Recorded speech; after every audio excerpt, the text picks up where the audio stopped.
Clubbing of income जो chapter है, income of जो इंस्टीट्यूट के मॉड्यूल में ये नाम दिया हुआ है, क्लबिंग ऑफ इनकम का direct revision from study material.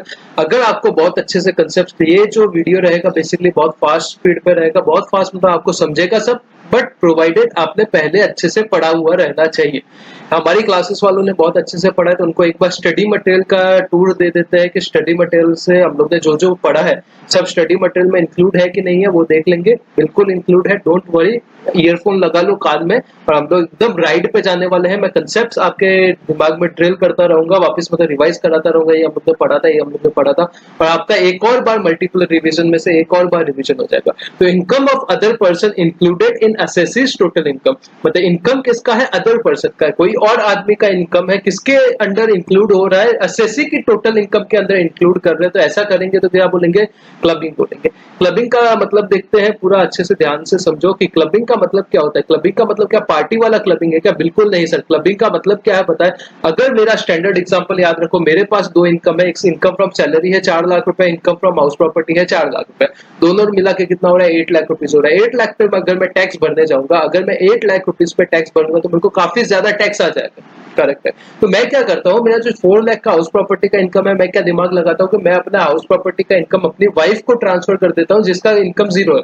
तो 4 लाख उसके हाथ में इनकम है, 4 लाख मेरे हाथ में इनकम है, कोई टैक्स भरने नहीं आ रहा तो कोई बात ही नहीं, तकलीफ ही नहीं भाई, किसको भी टैक्स नहीं आ रहा तो सब खुशी है।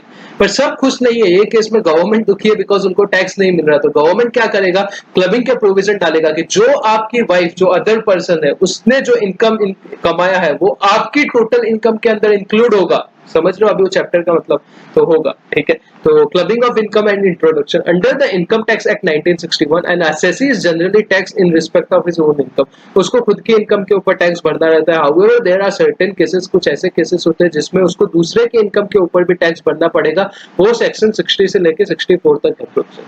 These provisions have been enacted to counteract the tendency of taxpayer, जो taxpayer अपनी टैक्स लाइबिलिटी कम करना चाहता है या अवॉइड करना चाहता है, उनको रोकने के लिए, काउंटर एक्ट करने के लिए ये प्रोविजन बनाए हुए। ठीक है, एग्जाम्पल मैंने जो दिया वैसा एग्जाम्पल है, थोड़ा सा अलग तरीके का एग्जाम्पल है, बस ये समझ लो। फिर income of other person includable in assessee's total income के 4 सेक्शन बोले हैं, 60, 61, 62, 64।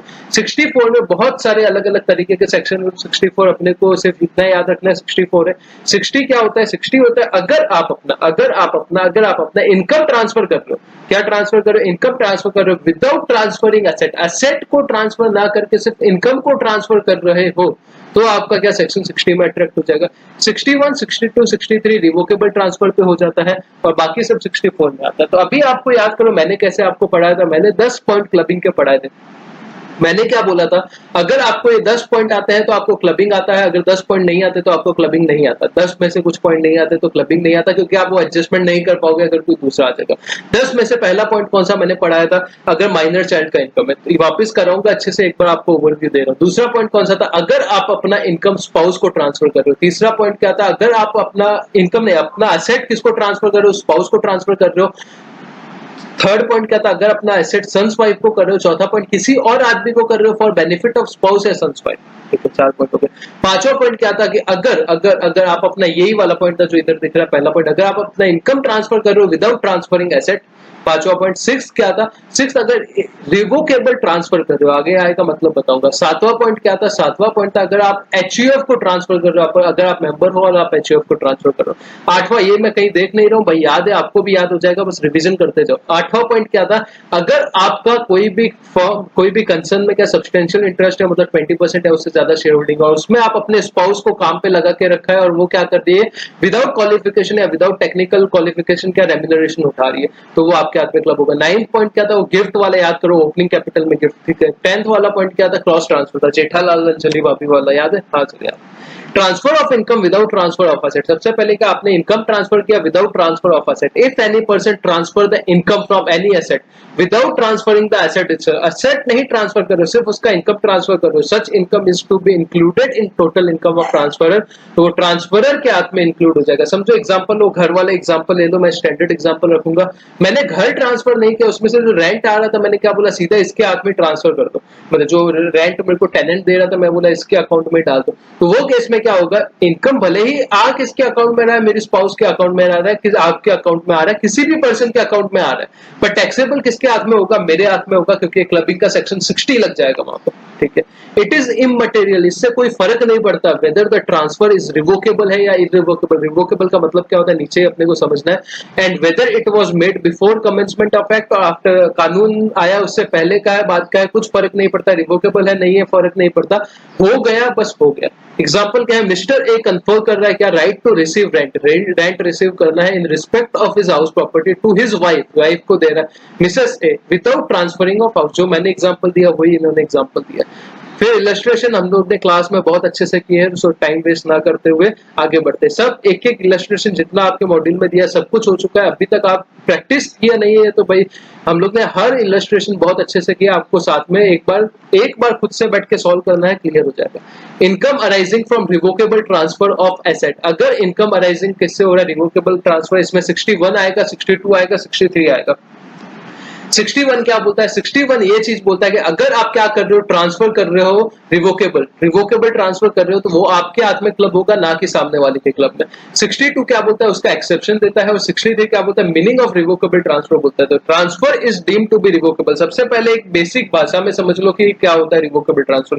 मेरे पास एसेट है, मैं एसेट आपको ट्रांसफर कर रहा हूं, पर ट्रांसफर इस कंडीशन पे कर रहा हूं कि जो एसेट मैंने आज ट्रांसफर किया वो वापस मेरे पास आएगा घूम फिर के, या फिर एसेट आपके पास पड़ा है पर उसके ऊपर राइट जो पावर है वो मैं अज्यूम कर रहा हूँ, रीअज्यूम कर रहा हूँ, तो वो एसेट घूम फिर के मेरे पास ही आएगा, तो वो क्या बोलेंगे, रिवोकेबल ट्रांसफर। अभी एक्ट में क्या लिखा है वो समझ लेते हैं। Transfer is deemed to be revocable, transfer क्या माना जाएगा, डीम्ड टू बी रिवोकेबल माना जाएगा इफ इट कंटेन्स, ये कंटेन करता है क्या, any provision for the re transfer, कोई भी प्रोविजन है री ट्रांसफर के रिलेटेड। प्रोविजन कैसे रहेगा सर, समझो कि मैंने क्या ट्रांसफर में सेल किया, सेल रहेगा तो सेल डीड रहेगा, सेल डीड के अंदर एक एक्सप्रेसली क्लॉज डाला हुआ है मैंने, ये एसेट जो मैं आज सेल ट्रांसफर कर रहा हूं ये वापस री ट्रांसफर आएगा, डायरेक्टली आएगा इनडायरेक्टली आएगा फर्क नहीं पड़ता, होल आएगा पार्ट आएगा फर्क नहीं पड़ता, इनकम उसमें से आएगा एसेट आएगा फर्क नहीं पड़ता। एक बार री ट्रांसफर का क्लॉज डाला हुआ है तो रिवोकेबल ट्रांसफर माना जाएगा, और उसमें से जो इनकम आएगा वो मेरे हाथ में क्लब होगा ना कि आपके हाथ में।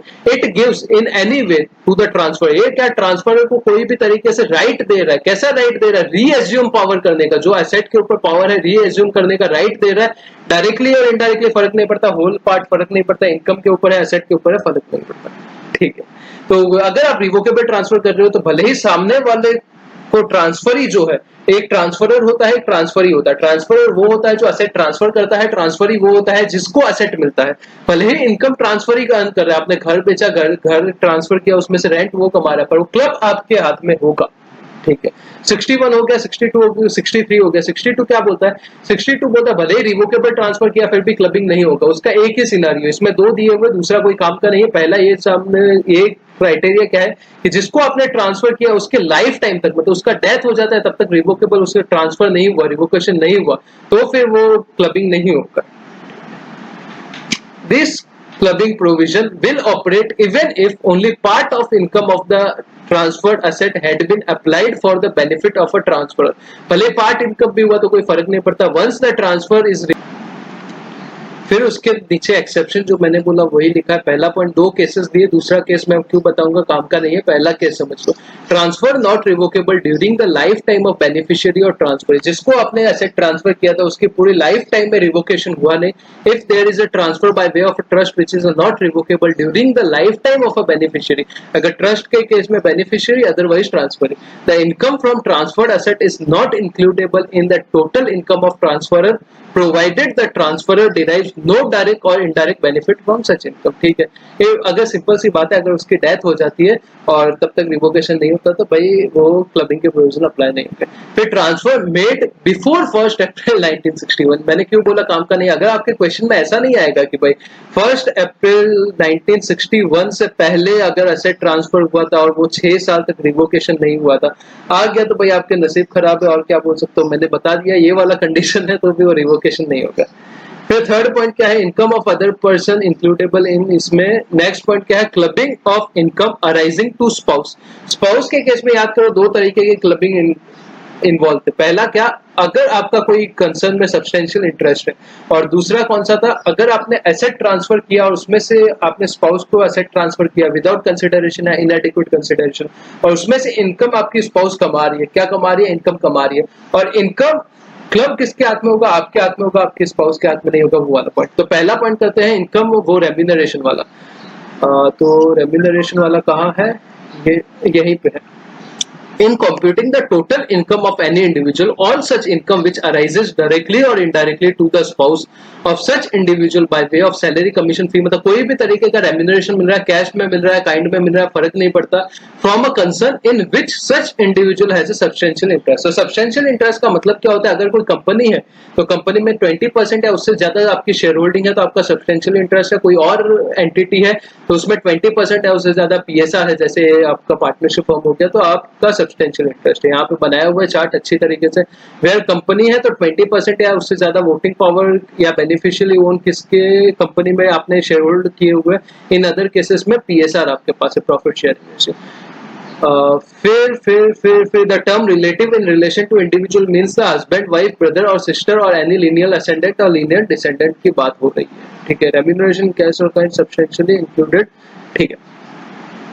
फिर clubbing provision will not apply if remuneration receive in technical या प्रोफेशनल क्वालिफिकेशन। जैसे मैंने स्टार्टिंग में बताया कि अगर वो जो आपकी वाइफ है या स्पाउस है उसका टेक्निकल क्वालिफिकेशन है, प्रोफेशनल क्वालिफिकेशन मतलब वो सीए है और उसने आपने उसको 50,000 रुपए की सैलरी में जॉब पे रखा हुआ, तो भाई क्या फर्क पड़ता है ना, बाहर भी उसको 50,000 तो मिल ही रहा था, तो वो केस में क्लबिंग नहीं होगा। अगर वो 10वीं फेल है और उसको आपने 50,000 की सैलरी में रखा हुआ है तो फिर क्लब होगा, समझ रहे हो ना। Clubbing provision however does not apply where the spouse of the said individual possess the technical or professional qualification and the income to the spouse is solely attributed, सिर्फ एट्रीब्यूट इसीलिए है कि उसका टेक्निकल और प्रोफेशनल नॉलेज है, तो भाई कोई फर्क नहीं पड़ता, क्लब नहीं होगा। और दूसरा क्या, अगर दोनों हस्बैंड और वाइफ का सब्सटेंशियल इंटरेस्ट है, मैंने एग्जांपल दिया था याद करो, पहले मेरा 100% था, मेरी वाइफ को मैंने लेके आया, मैं सैलरी तो दे रहा हूँ, मैंने उसको 30% वो भी दे दिया, क्या शेयर होल्डिंग वोटिंग पावर भी दे दिया, तो क्या हो गया, उसकी वजह से दोनों का सब्सटेंशियल इंटरेस्ट हो गया। तो ये केस में किसके हाथ में क्लब होगा, ये केस में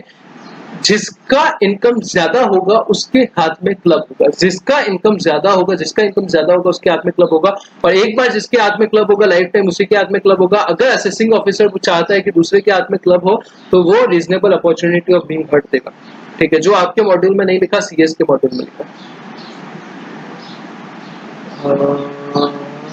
नहीं, यहाँ पे लिखा हुआ है where any such income is once included in the total income of either spouse, तो हस्बैंड वाइफ में से कोई भी एक आदमी के साथ वो इनकम हो गया, मतलब कंसीडर हो गया, तो लाइफ टाइम उसके हाथ में ही होगा। Income arising in succeeding years shall not be included the total income of other spouse, दूसरे के हाथ में नहीं होगा, मतलब उसी के हाथ में होगा, अनलेस अगर उस असेसिंग ऑफिसर सेटिस्फाइड है after giving opportunity of being heard, तो फिर वो दूसरे के हाथ में कर सकता है, ठीक है। फिर ये क्वेश्चन हम लोग ने बहुत अच्छे से किए थे, क्वेश्चन किए हुए हैं। कोई डाउट है तो भाई, अगर आपने मेरे से क्लास नहीं लिया और अगर आपका अफोर्ड 1120 भी नहीं हो रहा है, जैसे मैं समझ सकता हूँ कि बहुत लोगों का नहीं होता, तो आप ऐसा काम करो कि कमेंट बॉक्स में कुछ भी क्वेश्चन में डाउट आ रहा है, कोई भी डाउट आ रहा है तो प्लीज पूछो, मैं अपने टाइम के हिसाब से आपको रिप्लाई करने की पूरी ट्राई करूंगा और करूंगा, नो डाउट। देखो, जो जिससे फीस लिया उसके लिए तो मेरा रिस्पॉन्सिबिलिटी होता है, मेरे को इमीडिएट करना पड़ता है, बट बाकी सबको भी मैं रिप्लाई जरूर दूंगा, बट थोड़ा ऊपर नीचे हो सकता है आगे पीछे, क्योंकि मैं अकेला ह्यूमन बीइंग हूँ, इतना सब मतलब संभलता नहीं है, समझो, ठीक है। फिर next income arising to the spouse from asset transfer without adequate consideration. पहला और सेकंड पॉइंट अपने केस में, आपके पास क्या है, आपके पास एक एसेट है, हाउस प्रॉपर्टी वाला एग्जांपल याद करो, एक हाउस प्रॉपर्टी है और सैलरी का इनकम है। अभी मैंने इनकम ट्रांसफर नहीं किया, पूरा का पूरा घर ही एफिडेविट के थ्रू अपनी वाइफ को ट्रांसफर कर दिया, क्या फर्क पड़ता है, घर का घर में इनकम है, 50 लाख का घर था 5,000 रुपए में ट्रांसफर कर दिया, तो इसके केस में क्या हो गया, कैपिटल गेन चोरी हो गया। उसके बाद जो इनकम मिल रहा है उसके हाथ में टैक्स लगता नहीं है, क्योंकि 4-5 लाख रुपए रेंट आता है, भाई कोई फर्क नहीं पड़ता। तो ये केस में क्या बोला हुआ है कि अगर ऐसा केस है, विदाउट कंसिडरेशन, इनएडिक्वेट कंसिडरेशन आप ट्रांसफर कर रहे हो, तो जो इनकम वो आपकी वाइफ कमाएगी वो किसके हाथ में टैक्सेबल होगा, आपके हाथ में टैक्सेबल होगा। Where there is a transfer of an asset other than house property, ये इंपॉर्टेंट है, other than house property, directly और indirectly from one spouse to another without adequate consideration or otherwise, then being agreement to live apart, मतलब क्या live apart के case में नहीं होना चाहिए, आपका हस्बैंड वाइफ का रिलेशनशिप रहना चाहिए। लिव अपार्ट का मतलब क्या, डाइवोर्स हो रहा है, आपको छोड़ के जा रहे हो। Any income arising to transferring, मतलब जो ट्रांसफरी वाइफ को मेरी इनकम अर्न होगी वो किसके हाथ में टैक्सेबल होगी, मेरे टैक्सेबल होगी। Transfer of house property in case of, अगर समझो कि ये एडिक्वेट कंसिडरेशन होता तो फिर क्लबिंग नहीं लगता। क्यों नहीं लगता, बिकॉज उसका रीजन है, अगर एडिक्वेट 50 लाख का घर मैं 50 लाख में सेल करूं तो वो ऑलरेडी कैपिटल गेन तो भर रही है ना, कैपिटल गेन चोरी नहीं हुआ तो उसकी वजह से वो फिर क्लब नहीं होगा। In case of transfer of house property the provision are content in section 27, section 27 में हो जाएंगे। If an individual transfer house property to his spouse without adequate consideration और otherwise then connection with agreement to live apart, the transferors are deemed to be owner of house property. उसमें house property में अभी जब हम लोग करने वाले, अभी 2 ही चैप्टर बचे अपने, तो हाउस प्रॉपर्टी में जब भी हम लोग करेंगे तब उसमें क्या सीखेंगे कि अगर आपने विदाउट कंसिडरेशन या इनएडिक्वेट कंसिडरेशन ट्रांसफर किया तो आप क्या उसके डीम्ड ओनर बन जाओगे और उसके ऊपर रेंट जो है वो आपका इनकम फ्रॉम हाउस प्रॉपर्टी में टैक्सेबल होगा, वो हम लोग वहां पे देख लेंगे। Income from aggregation of a transferred asset, it may be noted. Aggregation का मतलब क्या होता है, सेकंड जनरेशन का इनकम। मैंने नोट डाला था ना कि कोई भी सेकंड जनरेशन का इनकम होगा तो वो आपके हाथ में टैक्सेबल नहीं होगा। मतलब क्या, आपको घर दिया था, घर में से जो रेंट आ रहा है वो तो मेरे हाथ में क्लब होगा, पर रेंट को आपने इन्वेस्ट कर दिया एज एफडी और उसमें से आप इंटरेस्ट कमा रहे तो वो मेरे हाथ में क्लब नहीं होगा। मीनिंग ऑफ एडिक्वेट कंसिडरेशन का मतलब क्या हुआ, natural love and affection do not constitute adequate consideration. मतलब क्या, मैं क्या बोलूंगा, ये तो मेरी वाइफ है ना, इससे मेरे को पैसा लेने की क्या जरूरत है, ऐसी बहकी बातें करूंगा तो गवर्नमेंट बोलेगी ये सब नहीं चलेगा, आपको पैसा तो लेना पड़ेगा। अगर बाहर वाले से जो पैसा ले रहे थे वही आपको इधर से भी लेना पड़ेगा। Therefore, where an asset is transferred without adequate consideration, the income from such asset will be clubbed in head of a transfer.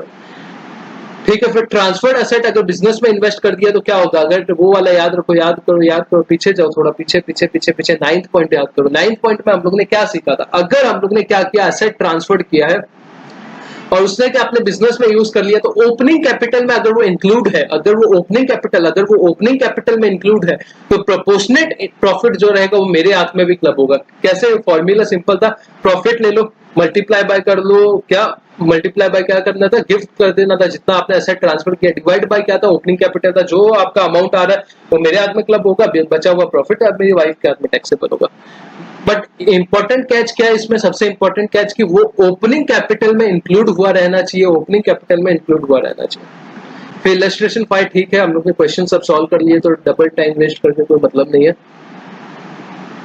Transfer of asset for the benefit of spouse, मैं किसी थर्ड पर्सन को transfer कर रहा हूं without consideration या इनएडिक्वेट consideration, किसके लिए कि मेरी वाइफ का बेनिफिट हो, बेनिफिट किसका हो, स्पाउस का, तो वो भी मेरे हाथ में क्लब होगा। On income arising directly or indirectly to any person or association of person from the asset transfer, directly or indirectly to such person or association person by individual without consideration or inadequate consideration, किसके लिए benefit of spouse, तो मेरे हाथ में taxable हो जाएगा। ये अपना थर्ड पॉइंट था। फिर clubbing of income arising to son's wife, अगर सन की वाइफ को ट्रांसफर कर रहे, डायरेक्टली कर रहे या किसी और को कर रहे for benefit of son's wife, तो भी दोनों केस में क्या मेरे हाथ में क्लब हो जाएगा। बाकी सब कंडीशन जो वाइफ का था वही सेम का सेम कंडीशन है। आप इंडिविजुअल हो, आपने विदाउट कंसिडरेशन इनएडिक्वेट कंसिडरेशन ट्रांसफर किया है, क्या ट्रांसफर किया है, एसेट ट्रांसफर किया है, उसमें से उसको जो इनकम मिल रही है वो किसके हाथ में क्लब होगी, मेरे हाथ में होगी। अगर कंसिडरेशन प्रॉपर है तो कुछ फर्क नहीं पड़ता। और ऊपर वाले जो स्पाउस वाला केस था उसमें ऐसा भी था कि वो फियांसी वगैरह नहीं होना चाहिए, शादी का प्रॉपर टाइम चालू होना चाहिए। ऐसा नहीं है एंगेजमेंट हो गया पर शादी नहीं हुआ, वो सब नहीं चलेगा। फिर transfer of asset for the benefit of son's wife, वही ऊपर जो था वही है। फिर इलस्ट्रेशन ये भी हो चुका है, इलस्ट्रेशन हम लोग के सब हो चुके हैं सर। फिर clubbing of minor child, minor child का इनकम किसके हाथ में क्लब होगा, दोनों पेरेंट्स में से जिसका इनकम ज्यादा है उसके हाथ में माइनर इनकम का इनकम क्लब होगा। पर एक्सेप्शन था एमएसडी, एम यानी मैनुअल वर्क, एस यानी स्किल एंड टैलेंट, मतलब मैनुअल वर्क मतलब क्या, मजदूरी वगैरह का कुछ काम कर रहा है, स्किल एंड टैलेंट का मतलब क्या, उसको डीआईडी में डांस कर रहा है, इंडियन आइडल में गाना गा रहा है या फिर और भी कुछ काम कर रहा है, जैसे क्या कर रहा है, जैसे स्पोर्ट्स खेल रहा है, कुछ भी करके अपने स्किल या टैलेंट से पैसा कमा रहा है, स्किल या टैलेंट के ऊपर से पैसा कमा रहा है, तो क्या होगा, वो उसी के हाथ में क्लब होगा, पापा के हाथ में या मम्मी के हाथ में नहीं जाएगा क्योंकि वो अभी खुद से कमा रहा है। अदरवाइज मॉम या डैड जिसका इनकम ज्यादा होगा उसके हाथ में क्लब होगा। फिर हम लोग ने कुछ और देखा था, 1500 रुपया पर चाइल्ड डिडक्शन मिलेगा पर एनम, हाँ सर देखा था। फिर और कि एक बार जो मम्मी पापा के हाथ में क्लब हो जाएगा लाइफ टाइम उन्हीं के हाथ में, जब तक वो बड़ा होता है मेजर होता है उसके हाथ में क्लब रहेगा। बट अगर असेसिंग ऑफिसर से आता है तो दूसरे के हाथ में क्लब कर सकता है after giving reasonable opportunity of being heard. ठीक है। फिर हम लोग ने देखा था कि अगर मम्मी पापा का लिव अपार्ट हो जाता है, छूटा छेड़ा हो जाता है, शायद डिवोर्स हो जाता है, तो जो बच्चे को संभाल रहा है उसके हाथ में क्लब होगा। ऐसे सब कुछ पॉइंट देखे थे, फिर से समझ लेते हैं। All income of minor is to be included in income of his और हर पेरेंट्स, ठीक है, पेरेंट्स के हाथ में होगा। However the income derived from minor from a manual work और स्किल एंड टैलेंट, या फिर ये डिसेबिलिटी, थर्ड क्या था डिसेबिलिटी, तो ये केस में किसके हाथ में होगा, खुद के हाथ में होगा। The income of the minor will included in the income of that parent जिसका इनकम ज्यादा है, ठीक है। Once clubbing of minor done of one parent, एक पेरेंट के हाथ में हो गया तो लाइफ टाइम जब तक वो बड़ा नहीं होता तब तक उसी पेरेंट के हाथ में होगा, लेस असेसिंग ऑफिसर वाला part. Where the marriage of parent does not subsist, तो जो बच्चे को संभाल रहा है उसके हाथ में क्लब होगा। हाउएवर द इनकम अगर माइनर डिसेबिलिटी से सफर कर रहा है, एमएसडी था ना एक्सेप्शन महेंद्र सिंह धोनी, एम यानी मैनुअल वर्क, एस यानी स्किल एंड टैलेंट, डी यानी क्या डिसेबिलिटी है, टीयू का डिसेबिलिटी है, तो फिर भाई वो उसके खुद के हाथ में ही टैक्सेबल होगा। It may be noted that the clubbing provision are attracted in respect even in respect of income of a minor married daughter. Minor married daughter का भी क्लब होता है, स्टेप चाइल्ड का भी होता है, अडॉप्टेड चाइल्ड का भी होता है। एग्जाम्पशन कितना मिलेगा 1032 में, 1032 कैसे याद करना है, 32 दांत होते हैं ना बच्चों के, आपके 32 ही होते हैं पर याद करने के लिए, बच्चों के 32 दांत होते हैं तो 32 ऐसा करके याद कर लो। फिर ये क्वेश्चन सब अपने अच्छे से हो चुके हैं, शायद हो गया है अपना, कुछ बाकी है क्या प्रोविजन है एचयूएफ वाला। क्रॉस ट्रांसफर, क्रॉस ट्रांसफर क्या था, याद करो जरा जेठालाल वाला स्टोरी। यहाँ पे जेठालाल खड़ा है लेफ्ट में, सामने मेहता साहब खड़े, तारक मेहता। अगर जेठालाल क्या करता है, अपनी दया को ट्रांसफर करता है कोई भी इनकम, तो क्या हो जाएगा, स्पाउस को ट्रांसफर कर रहा है, अगर एसेट ट्रांसफर कर रहा है, इनकम ट्रांसफर कर रहा है, तो उसमें से जो इनकम आएगी जेठालाल के हाथ में क्लब हो जाएगी। तो अभी जेठालाल और मेहता साहब बहुत अच्छे दोस्त है, तो उन्होंने क्या प्लान किया, उन्होंने ऐसा प्लान किया कि जेठालाल जो है वो अंजलि भाभी को ट्रांसफर करेगा, और आपने दोस्तों तारक मेहता देखा है तो आप एग्जाम्पल को कनेक्ट कर पाओगे, और तारक मेहता दया को ट्रांसफर करेगी, तारक मेहता दया को ट्रांसफर करेगा। सॉरी, जेठालाल ने 1 लाख रुपए अंजलि भाभी को ट्रांसफर किया तो क्लबिंग लगेगा नहीं।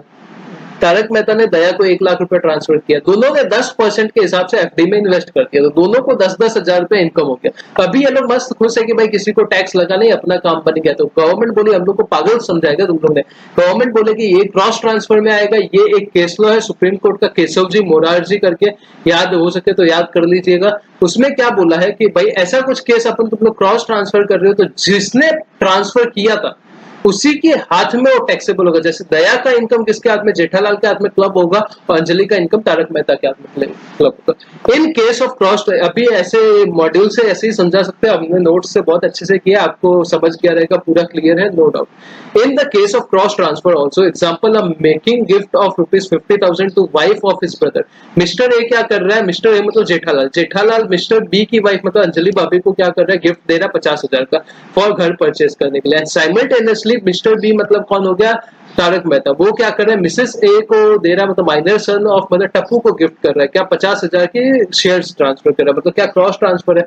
The income from asset transferred would be assess in hand of a deemed transfer, जो डीम्ड ट्रांसफरर है उनके हाथ में ही क्लब होगा, जेठालाल और तारक मेहता के हाथ में। If the transfer are so intimately connected as to form a part of single transaction and each transfer constitute a consideration for the other by being a mutual or otherwise, ठीक है।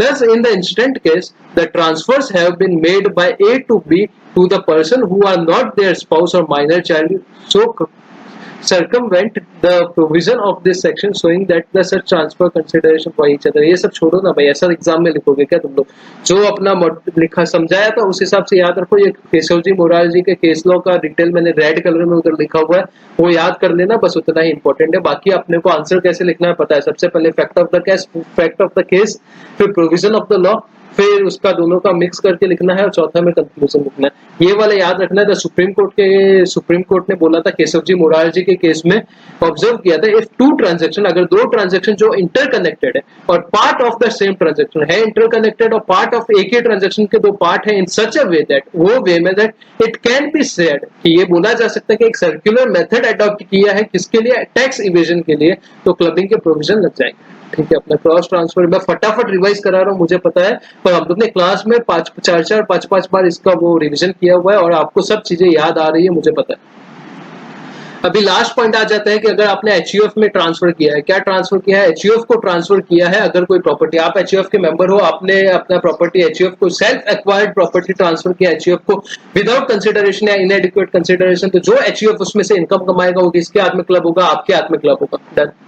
Second point था कि अगर HUF का partition हो जाता है और उसके बाद वो एचयूएफ से इनकम जो निकलता है वो किसको मिलता है, सबको, मतलब एचयूएफ का पार्टीशन हो जाएगा तो सब असेट और इनकम वगैरह सब में बाइफरकेट हो जाएगी मेंबर्स में। तो जो असेट आपने ट्रांसफर किया था उसमें से जो इनकम आपकी स्पाउस को मिलता है वो आपके हाथ में क्लब होगा। Where an individual who is a member of HUF converts at any time after this date, ये डेट वेट याद नहीं रखना, his individual property into property of HUF of his member or throw such property into common stock of family, मतलब क्या कर रहा है, HUF में डाल रहा है अपना property without consideration, without adequate consideration, the income of such property shall continue to be included in the total income of individual। ये क्या टोटल इनकम ऑफ इंडिविजुअल में हो जाएगा, उसके हाथ में क्लब होगा basically. Where converted property has been partition, इसका पार्टीशन हो गया, इधर by way of total partition हो रहा है या पार्शियल पार्टीशन हो रहा है, पूरा हो रहा है अधूरा हो रहा है, फर्क नहीं पड़ता। The income derived from such converted property as received by spouse on partition will be deemed to arise and spouse from asset transfer। spouse को जो इनकम मिल रही है वो किसके हाथ में क्लब होगी, ट्रांसफरर के हाथ में क्लब होगी, whether directly or indirectly by the individual to the spouse। consequently such income shall also included in total income of individual who effected the conversion of such property, जिसने वो property convert किया था।